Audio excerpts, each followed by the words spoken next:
சுயமுயற்சியால் கலைத்துறையில் பயணித்து ஒரு உயர்ந்த இடத்திற்கு வருகின்ற பொழுது அந்த வருகின்ற சூழல் வருகின்ற நேரத்திலே கூட கலைத்துறையிலே தன் கதாபாத்திரத்திலே வருகின்ற பொழுது பொதுமக்களுக்கு நல்ல அறிவுரை வழங்கக்கூடிய கதாபாத்திரத்தில் தான் புரட்சி தலைவர் எம்ஜிஆர் நடித்திருக்கிறார்.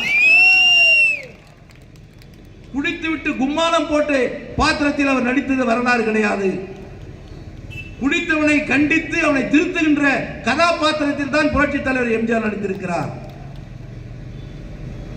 அப்படி படத்திலேயும் நேர்மையானவர், படத்திலேயும் நல்லவர், படத்திலேயும் மனிதநேயமிக்க தலைவர், படத்திலேயும் தாய்ப்பாசம் கொண்ட தலைவர், படத்திலேயும் சகோதரி சகோதரர்களாக பார்க்கக்கூடிய தலைவர், இப்படி நடித்த காரணத்தினால் மக்களும் இவர் உண்மையானவர், நமக்காகவே இருக்கின்றவர், நமக்காகவே நடித்துக் கொண்டிருக்கின்றவர், நமக்காகவே பணத்தை சம்பாதித்து நமக்காகவே கொடுத்துக் கொண்டிருக்கின்றவர். எந்த நடிகனாவது கொடுத்திருக்காங்களா? எந்த நடிகனாவது கொடுத்திருக்காங்களா? தமிழ்நாட்டில் சம்பாதிச்ச காசு முழுசு மக்களையே கொடுத்தவர் புரட்சி தலைவர் எம்ஜிஆர். அதான் 8வது கொடைவள்ளல். எல்லாருமே எதிரி கூட இதில் தப்பு சொல்ல முடியாது.